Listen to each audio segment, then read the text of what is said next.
Så ung kom jeg av, og så var det scout, og så var det patruljeförare. Ja. Och kände så.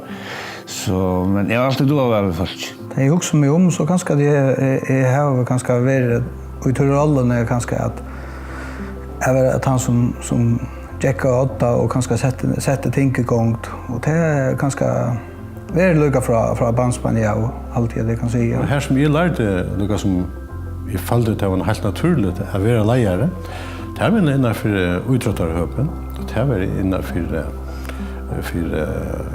jag var fackföreningar och det var innanför eisne fellesliv. Och väldigt var vi nog snacka sen. Jag började som 16 år gammal som lärare för rockskapen och Backafrost.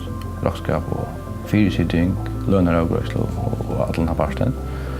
Men jag började som stjärna Backafrost i Nutchfors. Så jag har varit nog lunch. Men damer väl att vara vit att jag avgörna men det är vi att renna främst alltså i ungdomsarbete så när jag visste väl främst det var främst i fjörden och främst i hejan kanske men inte i balkon som så det är ju en personlig spårning hur man känner att vara lojal och också man känner sig utbränd eller om man känner att man har näka geva. Det var nog så brett område som är de som är lejare. Men till lyckas som vissa några som inte är bara sträv efter men till lyckas som det fallt mig egentligen naturligt och kanske under har kanske eisnildet och naturligt jag vet inte på men det han låter som jag har haft uppsökning för att det var helt ung till det nu det. Det viktigaste för en gammal lejare det är att han har visioner, att han har mål, att han har några grundläggande vidare som man kan löja utfra och som man kan löja organisationerna. Det är utan vision och mål som förra fyrtökan organisationen mot en bättre stöv så vann den fyrtökan inte vill eller organisation inte vill livliga. Och så sjön det är att klara att la mäkna att få några folk och människor eller folk att rätta som kunde hjälpa till vi att nå att han måste då sätta. Alltså jag hade alltså först och främst för väldigt folk. Man ska ha en vision. Se vad vi vill göra. Och så annars för väldigt folk. Fast lika gott som det är att ha en vision så är det öliga tutningar mycket att doa känneligera. Visionerna för de som är i organisationen till att det är inte nog att vara lojal själv i visionen. Det är området att de som är i organisationen i Östne blir motiverade. Jag hade det viktigt att man uppmärksammar att man följer väl vi alltså tar man lojare så är man lojare som kommer så är lojare när fyrtökan och det kräver att det vet väl om allt som rör sig innanför för jag har öka i öllomfören till och kanske och livet till Östne. Så det är väldigt viktigt att vara uppmärksamma. Och Östne kan röra sig in i fyrtökene. Jag följer väl vi mellan folk, jag har gott förhåll till folk.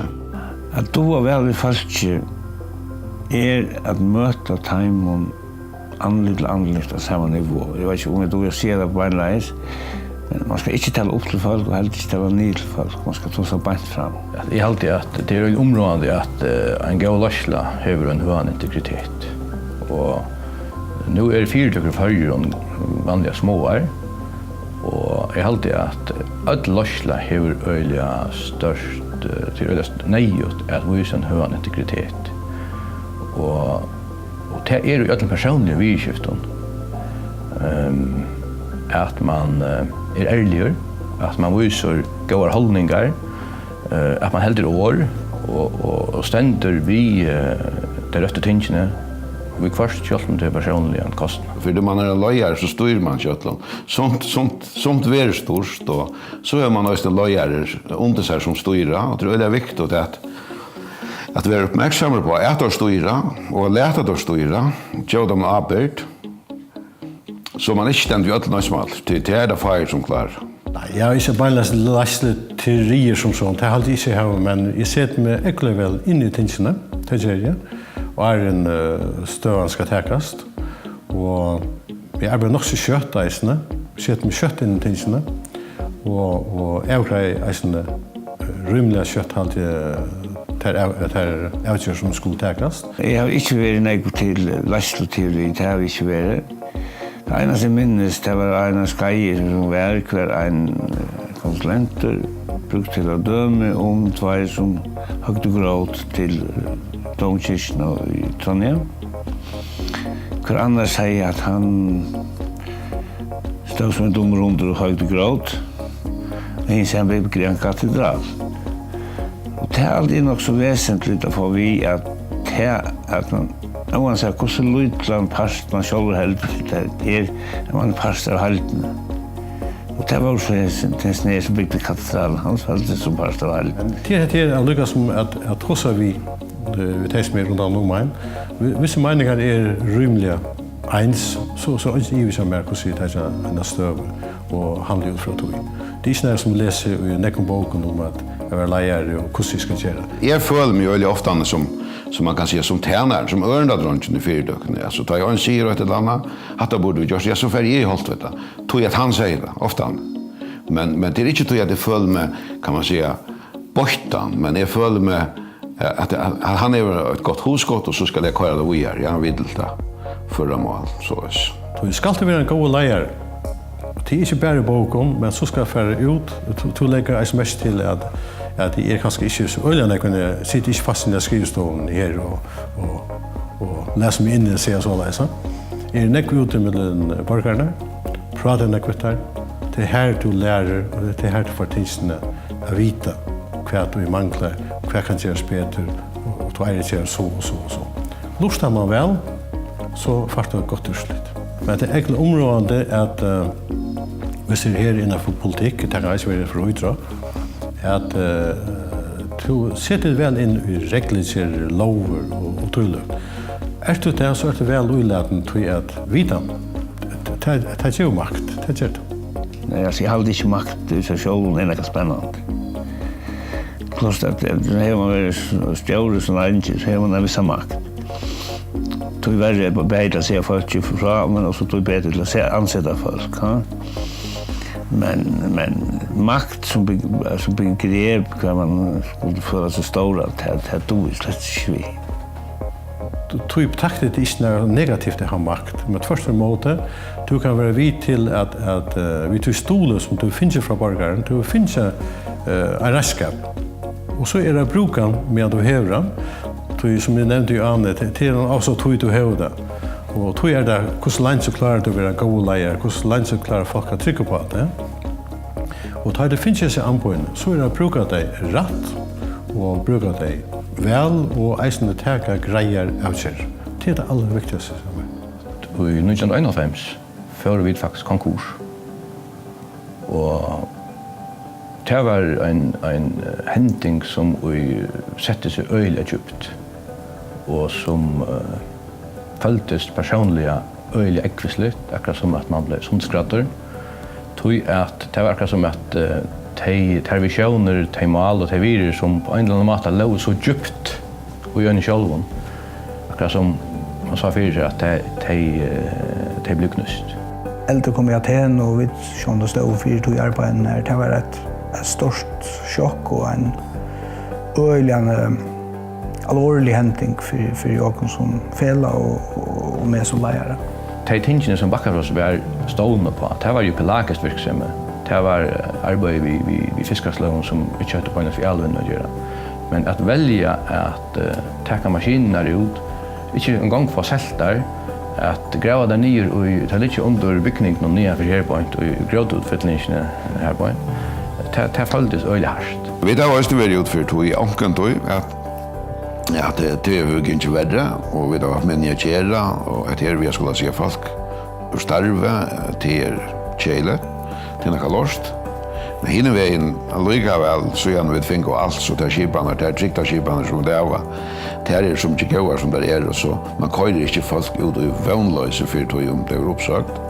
Du kan ikke lete en sånn henting bare nye bred og at alt annet forvitter. Det er bare slik stil som leier et. Også at han så det ringer seg kjøtt i færer, så må du lukke som røyne skilje ut hva man kører vi er og avverska, og hva må du få ånder til å jobbe der vi, sånn at du får skilt ingen i alt, sånn at att dagligdagen inte blir fodler att han med trobolagen som då ena för vi raktar av. Det är så det händer. Men vi tog støven røste vi dere nøysen i atter. Vi kom størst atter. Og akkurat hans støvan var så øysen vi til at alltid til at brynne oss til et øyelig klart fokus. Så da ser vi pura brøtte strategi ta i 3-4-5 for ferdelige. Og jeg kan heldig til et av en av forstretten og et av grunnleggene for at vi klarer å oppbygge en sterkere stolte fyrdøk. Det største gleden jeg har haft tar jo i Starfall til å klare seg vel. Her og Havstånd jo et sånt nok så nekkur som her og doktoreide.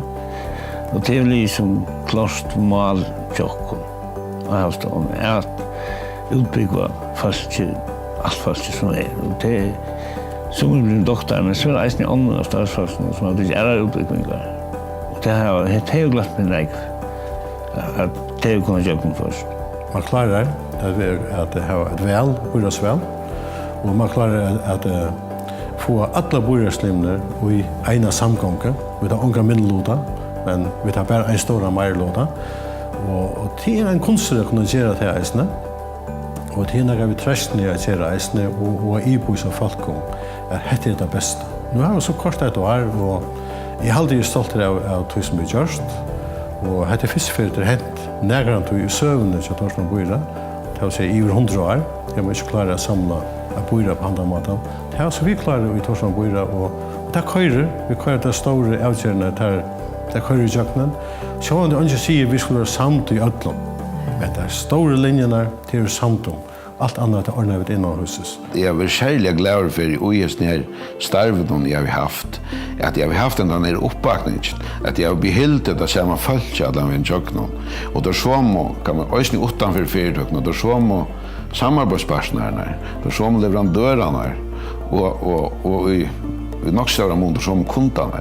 Alltså det är att jag upplever att eller ta i fer efter fer visa och mer och allt. Det är ett fantastiskt följs. Det är där vi har vunnit stora verkatlander att göra som till döms Samfarsland och Krampalanka och skolan av Lötjen, skolan av Archamre, Boansheim och Farstöjnar Västria. Det var allt vi löter här som vi då var verkligen fallt och kom väl och vi då har haft näga att fira för att och som eisen i Djurgården vi då vidare till att Djurgården möjligheter till att hålla fram och förlägga människor ännu mer. Men det kan ska säga Samfarsland och Krampalanka som gav oss det första ordentliga lite som jag vill säga. Da vi ble børsen til her i 15. mars 2020, da halte jeg til som var hattarpunktet og en tilgang til okken som faktisk begynte i 1995. Ja, tandavren stender røyda klar for meg. Vi kort og fra det stasjonen direkt og vi kjekket av begge røyver. Vi kjøpte nekva lavkaker og så får hun igjen at få en kaffe og lavkaker og i alle komat vil si. Det var en øyla stortlig dag og en øyla god kjensla.